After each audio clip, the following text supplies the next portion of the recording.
তাই বাংলাদেশের তাই ভারত সরকার এবং রাষ্ট্রীয় সঙ্গে এটাই আমার অনুরোধ, স্বাধীন বঙ্গভূমির সাহায্য করুন, হিন্দু সনাতনী নারীদের ইজ্জত রক্ষা করতে এবং সম্মান রক্ষা করতে স্বাধীন বঙ্গভূমির সাহায্য করুন। ভারত মাতা কি বন্দে মাতরম, বন্দে মাতরম। রাষ্ট্রপতি শ্রী পার্থ সামন্ত জিন্দাবাদ, জিন্দাবাদ, জিন্দাবাদ। भारत सरकार सहाय करो, सहाय करो, सहाय करो। भारत सरकार सहाय करो, सहाय करो, सहाय करो। हमारी मांग पूरी करो, पूरी करो, पूरी करो। हमारी मांग पूरी करो, पूरी करो, पूरी करो। हमारी मांग पूरी करो, पूरी करो, पूरी करो। भारत माता की।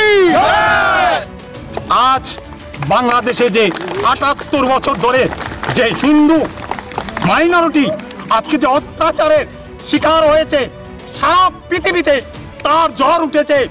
আমরা আজ থেকে ৫০ বছর আগে এই বঙ্গসেনার যিনি ধারক বাহক সর্বময় কর্তা ডাক্তার কালিদাস বৈদ্য সমস্ত পৃথিবীকে জানিয়েছিল বাংলাদেশের সংখ্যালঘুদের একমাত্র মুক্তির উপায় হলো ওখান থেকে সংখ্যা অনুপাতিক হারে ৬টা ডিস্ট্রিক্ট নিয়ে যশোর, খুলনা, ফরিদপুর, পটুয়াখালীকে নিয়ে আলাদা স্বাধীন বঙ্গভূমি রাষ্ট্র কায়েম করে তাদের জন্য আলাদাভাবে বাসস্থানের দাবি করে তারা পৃথিবীর বুকে মাথা তুলে দাঁড়াবে এবং আজকে ৭৮ বছরে সেই চির নির্যাতনের অবসান থেকে তারা মুক্তি পাবে।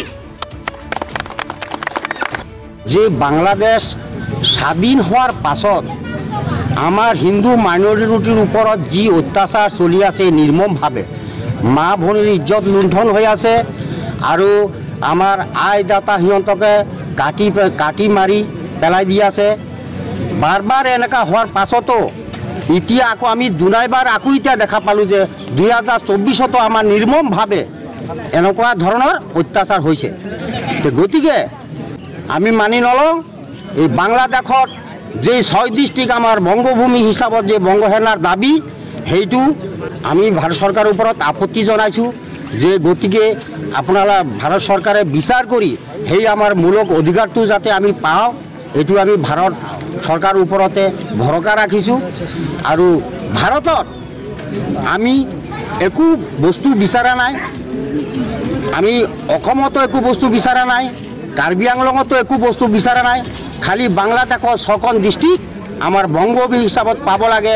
আমাৰ ইয়াহে আন্দোলন যে এই যে আন্দোলন বঙ্গসেনার আন্দোলন, এই আন্দোলন আজকের আন্দোলন, এটা ডাক্তার কালিদাস বৈদ্যের আন্দোলন।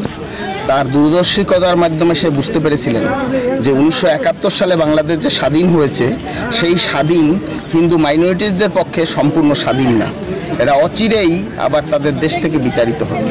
এটা তিনি তার দূরদর্শিকতায় বুঝেছিলেন এবং পরবর্তীকালে তিনি এই বাংলাদেশে এই ভারতবর্ষে এসে ১৯৮২ সালে নিখিলবঙ্গ নাগরিক সংঘ থেকে আন্দোলন শুরু করেন, যেটা পরবর্তীকালে আজকের এই বঙ্গসেনার রূপ নিয়ে আপনাদের সম্মুখে উপস্থিত। এদের দাবি শুধু এদের চিন্তাভাবনা দাবি, যেটা সেটা মন গড়া দাবি না, এই দাবিটা একদম ন্যায়সঙ্গত আইনত দাবি এবং এই আইনটা রাষ্ট্রসংঘের আইনের ধারা অনুযায়ী, রাষ্ট্রসংঘের ১৪ এক ধারা এবং ১৫ এক ধারাকে হাতিয়ার করে এই আইনটা, এই আন্দোলনটা এর ভিত সেখান থেকেই গড়া। বাংলাদেশ থেকে ১৯৭১ সালে যে বাংলাদেশের জনসংখ্যা ছিল, টোটাল জনসংখ্যা ৭.৫ কোটি জনসংখ্যা ছিল। ৭.৫ কোটির মধ্যে ৫ কোটি মুসলমান, ২.৫ কোটি অন্য ধর্মাবলম্বী, তার মধ্যে হিন্দু মাইনরিটিসটা প্রধান এবং বেশি সংখ্যক ছিল। তাই এই ডিমান্ড হয়েছে বাংলাদেশের টোটাল ভূখণ্ডের সীমানা অনুযায়ী, সীমানার মাপ অনুযায়ী ৩/১ দাবি। কারণ ৭.৫ কোটি, আড়াই ৩ আড়াইয়ে ৭.৫, ৭.৫ কোটি হলে ৩/১ ন্যায্য দাবিদার বাংলাদেশের মাইনরিটির সম্প্রদায়। কিন্তু বিগত দিনে মুসলিম প্রশাসন, মুসলিম শাসিত সরকার বাংলাদেশ থেকে হিন্দুদের বিতাড়িত করার যে কৌশলগুলো নিয়েছে এবং সরকারের সহযোগিতায় হিন্দু সন্ত্রাসের মাধ্যমে বাংলাদেশ থেকে হিন্দুদের বিতরণ করা, এই 70 বছর ধরে হিন্দুদের বিতরণ করেছে। তার ফলস্বরূপ আজকে এই বঙ্গসেনার উৎখাত, বঙ্গসেনার বঙ্গসেনার উৎপত্তি হয়েছে এবং এদের ডিমান্ড 14(1) এবং 15(1) ধারা অনুযায়ী, রাষ্ট্রসংঘের ধারা অনুযায়ী এই আন্দোলন চলছে এবং এই আন্দোলন আগামী দিনে সফল এবং এই আন্দোলন সক্রিয়তা দেখিয়ে স্বাধীন বঙ্গভূমি অর্জন করবেই। এর দ্বিতীয় কোনো বিকল্প নাই। এটা কারো মন গড়া কাহিনী না, এটা তৈরি হয়েছে এবং এই আইনটার বলে বাংলাদেশ স্বাধীন হয়েছিল, এই আইনটার বলে ভিয়েতনাম স্বাধীন হয়েছিল, এই আইনটার বলে আরও অনেক রাষ্ট্র পৃথিবীর বুকে স্বাধীন হয়েছে।